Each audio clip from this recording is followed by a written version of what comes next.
yes Hello. maxamed salebaan maxaad ku hambalyeyn lahayd doorashada wanaagsan ee ka dhacday somalilan amase maadaama doorashadii dhacday maxaa ku xigay ee aad far lahayd maayarada golaha deegaanka golaha baarlamaanka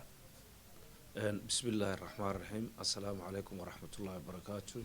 شغل aad baan ku salaamayaa oo halkan isku kaayeeray niman odayaal oo aniga oo maxamed salebaan jirde cali mooge cabdirasaaq xariir iyo maxamed maxamuud aad baan kaaga mahad celinaynaa mar walba nin waxa tahay jecel howluhu say u socdaan iyo wadanka wanaagiisa horta kolley waxaan hambalyaynaynaa madaxweynaha qaranka jamhuuriyadda somalilan mudane muuse biixi cabdi oo qabtay doorasho isdul saaran waana wax lagu farxo lagu mahadiyo marka ummaddana waxaan u sheegayaa war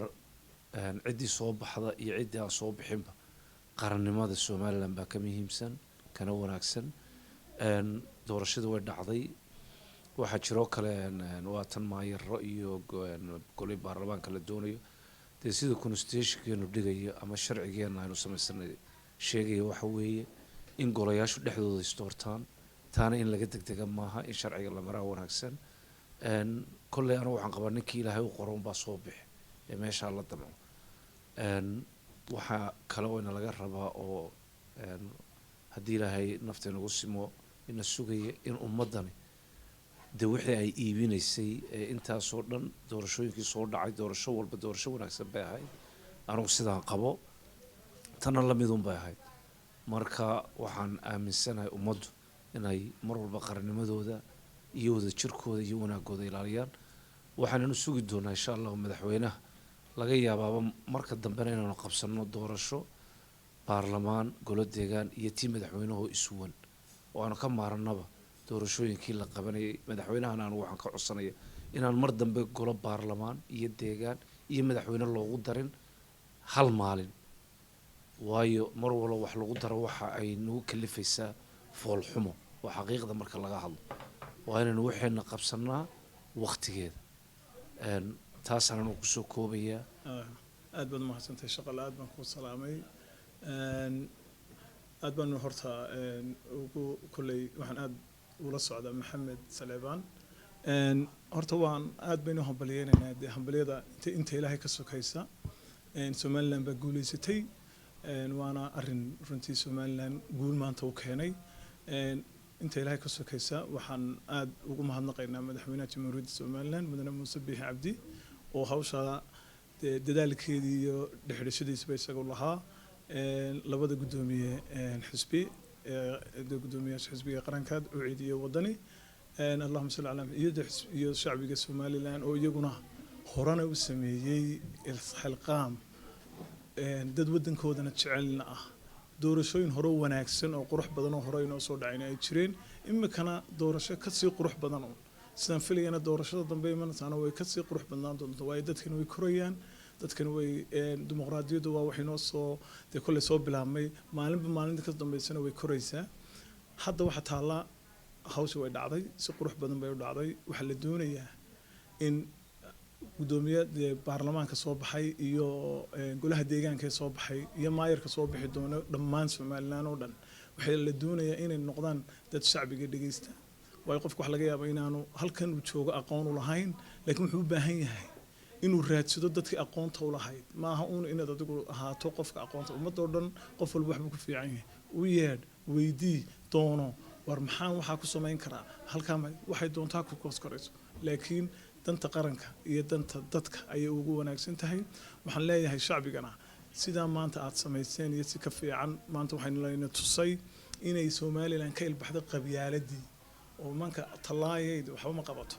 laakiin ninka marka maanta aa yidhaahdo waxaasaan qabanayaa beritoole waxa weeye war wixii ma qabtay mise muu qaban hadduu tii qaban waayo dee waxaad leedahay been baad noo sheegtay hadduu tii qabto ka fiican hadduu yimaadana dooro haddii kalena kan kuu qabtay wixii uu kusii kordhin karaynu hadhow dooranayna laakiin nin tallaaya kuula yimaada waxbana kuugu iman maayo beri markuu meesha fadhiistana albaabku kaa xidhan hadhowna adigaa lagugu caayo lagu odhan doonaa waxaa iyo waxaa iyo waxaa waxaanu isba ku siin baa lagu siiyey marka waxaan leeyahay somalilan ha guulaysato hawshan iyo hawl kasii badan waynu wadi doonaa dhalinyarada iyo dadka waaweyn iyo dumarka iyo haweenka iyo ciyaalkana waxaan leeyahay somalilan baynu wadanahay somalilan baa guulaysanaysa somalilan waxay qabataa inaynu wada anfacaynaa السلام عليكم ورحمة الله وبركاته بسم الله halkan waxaan marka hore uga mahad celinayaa in shaqale oo sida maxamed saleeman ba sheegay iyo cali ba sheegeen runtii aqoon magaranaysaa muwaadin amba wariye aad iyo aad u firfircoon oo markasta magaranaysaa in issuega taagan jecel maaragtay inuu maaragtay la wadaago akhyaarta danaynaysa Somaliland waxa aan halkan marka ugu horeysa sidii asxaabteeda u hambaliyeeyeen aan halkan ka hambaliyeenayaa madaxweynaha jamhuuriyadda Somaliland mudan Muuse Biixi Cabdi iyo labada gudoomiye xisbiyada magaranaysaa inoo suurtageliyey sidii ay nagu qabsoomi lahayd doorashada quruxda badan meel kastoo dacalada adduunkaba laga hadalhayo taasoo mid aynu maaragtay ku faani karno kuna gaari karno geedigayna halkeenu soconay waxaan marka labaad halkan ka hambaleynayaa shacabka reer Somaliland bacadka istaagay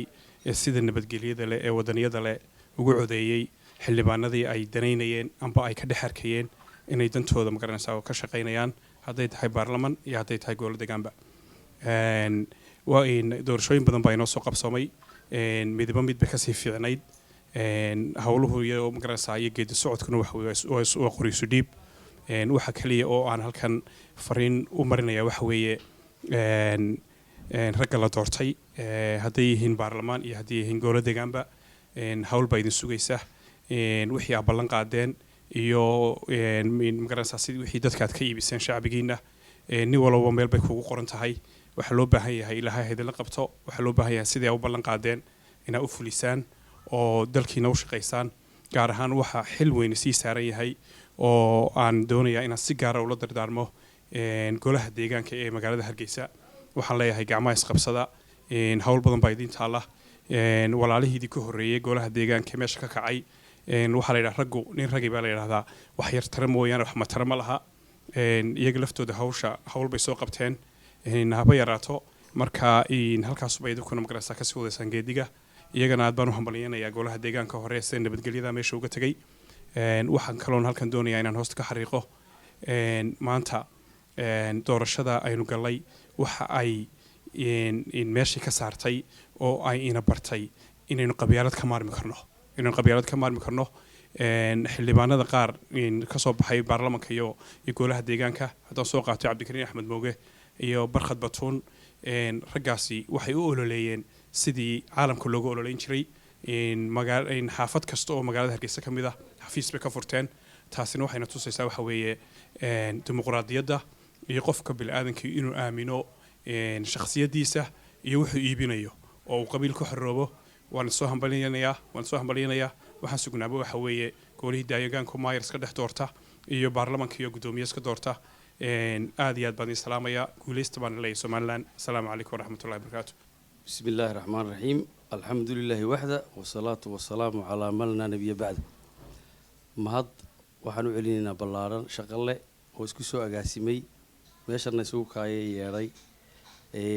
mahad labaad waxaan u celinayaa dhammaan dadkii habsami u socodka wanaagsan ee doorashada soo abaabulay madaxweynaha jamhuuriyadda Somaliland iyo golayaasha wakiilada sida habsamida ah ee wanaagsan ee uga howlgaleen doorashadii isku sidkanayd ee ka dhacday geeyga Somaliland taasoo ay isha ku wadahayeen caalamka oo dhammi waxayna ahayd doorasho mucjiso ah doorashada isku sidkani oo maaragtay qof waliba uu aragtidiisa iyo masayrkiisa ka turjumaysay oo qof waliba uu codeeyay qofku uu isagu jeclaa majority-ga dadka oo waxay meesha ka saartay arrimihii qabaliga ahaa ee qofku u ordayay inuu qof maaragtay familigiisa ama qof nin jeclaysigiiba waxaad moodaan meesha ka saartay taasoo waxay keentay in maaragtay dhalinyarada da'yarta jiilkan dambe ay soo dareemeen in qofku qof wax qaban kara uu soo doorto taasoo keeni karta ka saari karta meesha dhibaatooyinkii